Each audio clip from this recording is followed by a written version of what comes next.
اللهم صل وسلم على سيدنا محمد. حبيبتي لاباس عليكم؟ نتمنى تكونوا على خير ان شاء الله، ونتمنى اقتراح اليوم يعجبكم وفرجة ممتعة. اول حاجة عندي ساشي ديال فلو، هذا ديال درهم العادي، ضفت عليه 2 معالق ديال السكر، معلقة ديال النشا، ونص سيطرو ديال الحليب. سبحان الله، هاد الكلمة ما كنقدش نقولها لكن غادي نتعلم.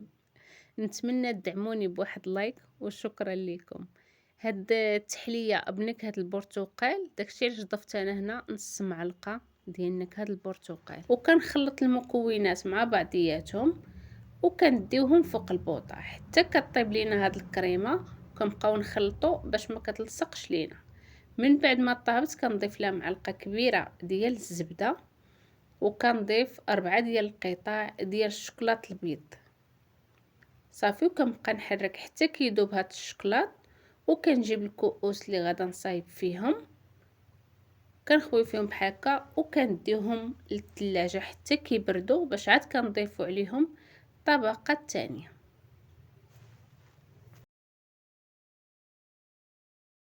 الطبقه الثانيه كنحتاج ليها كاس ديال الماء، وساشي ديال فلو هذا العادي ديال درهم، ومعلقه ديال السكر،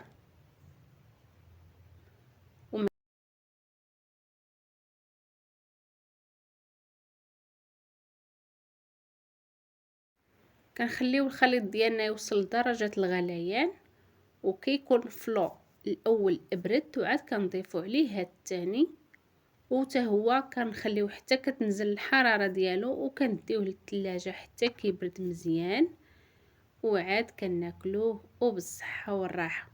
جا المذاق ديال الحامض مع النكهة ديال القهوة زوين. نتمنى اقتراح اليوم يعجبكم، نتمنى يكون خفيفة ظريفة على قلوبكم. خليت لكم راحة الله وتبقاو على خير. بسلام عليكم.